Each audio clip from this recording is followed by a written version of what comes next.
वंदे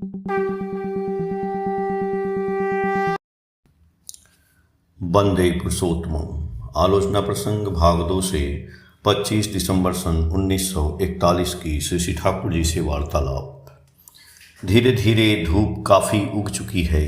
आश्रमवासी सभी श्री ठाकुर को प्रणाम करने आ जुटे हैं। उन लोगों से श्री ठाकुर स्वास्थ्य, सुख, सुविधा, असुविधा तथा कामकाज के बारे में खोज खबर लेने लगे।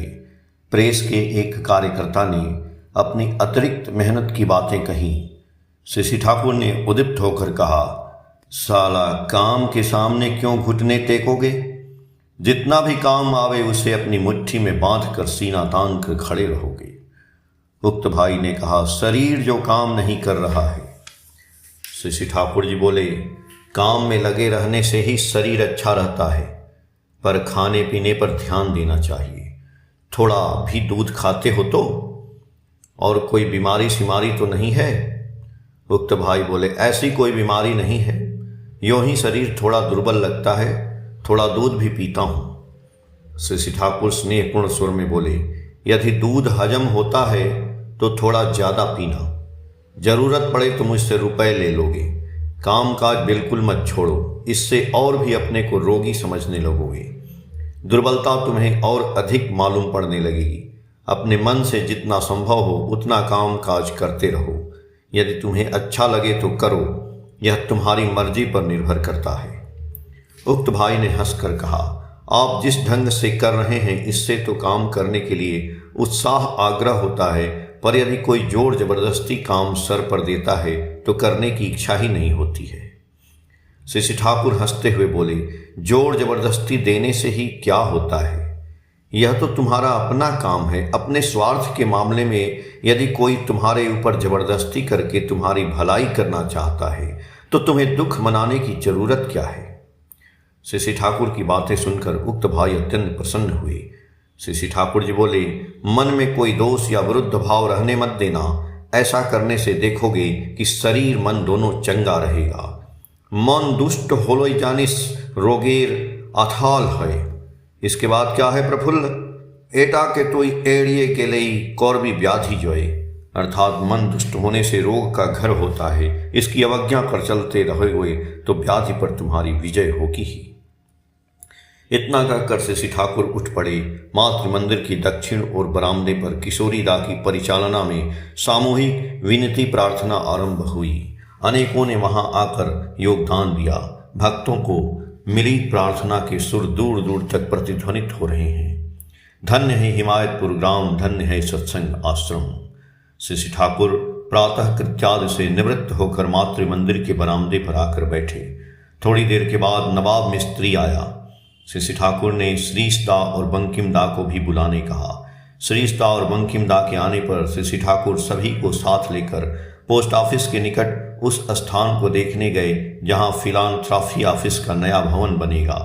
कितने कमरे बनेंगे, बरामदे किस तरफ होंगे, दरवाजे की खिड़की कैसी होगी, कौन कमरा कितने व्यक्ति से उपयुक्त होगा इत्यादि बातें बताकर उन्होंने एक प्लान बनाने को कहा। नवाब से बोले, अच्छी तरह समझ बूझ लो, बाद में कोई दिक्कत ना हो। भवन छवि की भांति सुंदर होना चाहिए। एक तरफ सीढ़ी रहेगी, उस सीढ़ी से चढ़कर छत पर भी जाकर प्रयोजनानुसार सभा समिति की जा सकती है। सभी कमरे खूब मजबूत होना चाहिए। ऐसा हो कि जरूरत पड़ने पर 2 मंजिला भी बनाया जा सके।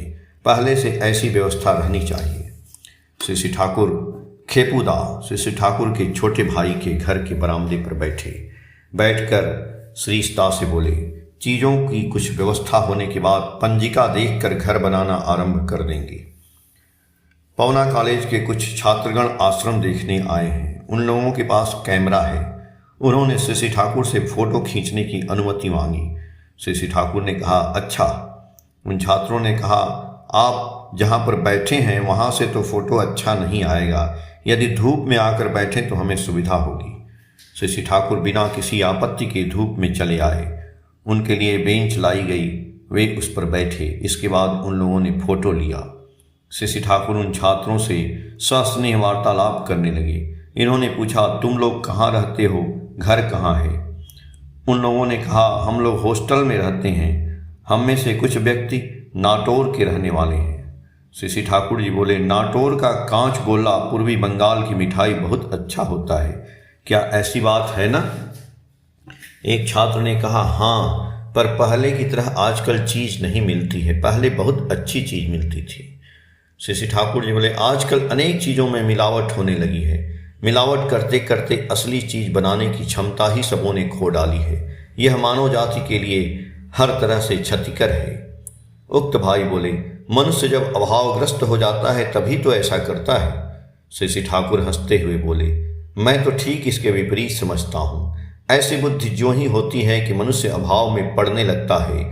यदि मनुष्य की सेवा बुद्धि और दक्षता दोनों रहे तो कभी अभाव में नहीं पड़ सकता है।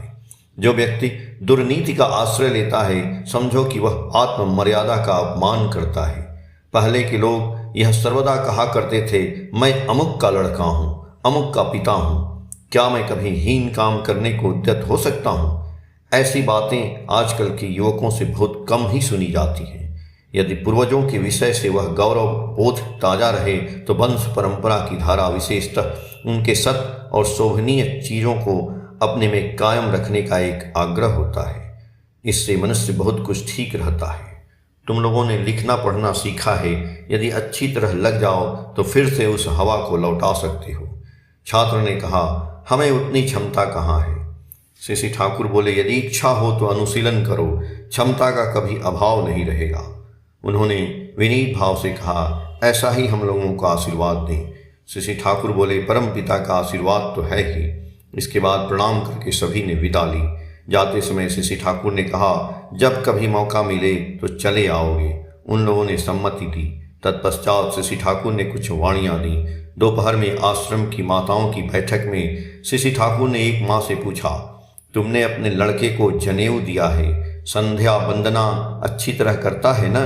प्रस्राव के समय पानी लेता है न? माँ ने कहा, हाँ। श्री ठाकुर जी बोले, इन सारी बातों पर खूब ध्यान देना होगा।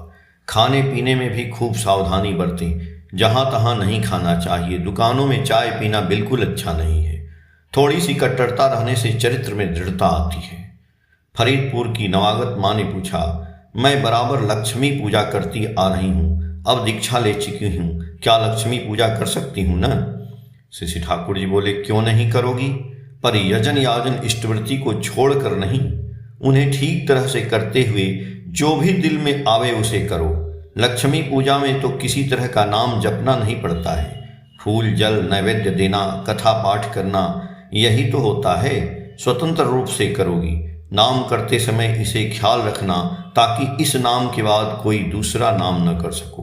यदि पहले किसी से नाम ले चुकी हो और करने की इच्छा हो तो पहले उसे कर लेना, इसके बाद इस नाम को करना। उक्त माँ बोली, हमारे यहाँ यह एक तरह की रीति है कि खास तिथि व दिन में खास खास चीज़ें नहीं खाई जाती हैं, पर लड़के बच्चे नहीं मानते। आप क्या कहते हैं? श्री ठाकुर जी बोले, इन्हें मानकर चलना ही अच्छा है। किस प्रथा में भला बुरा क्या है, बिना समझे बूझे छोड़ना अच्छा नहीं है। जिसे मानकर चलने में कोई नुकसान नहीं है, वरन नहीं मानकर चलने में नुकसानी है, तो मानकर चलना ही अच्छा है। अच्छी तरह पता लगने पर इसके भीतर में जीवनीय संपदा मिल सकती है। मेरी माँ कहा करती थी, चखाने देखिए छाई, उड़ाइया देखताई, पहले पाइते पारो अमूल्य रतन। खोटी वस्तु में रतन मिल सकता है। आलोचना प्रसंग भाग 2 के पेज संख्या 245 से 249 तक। जय गुरु।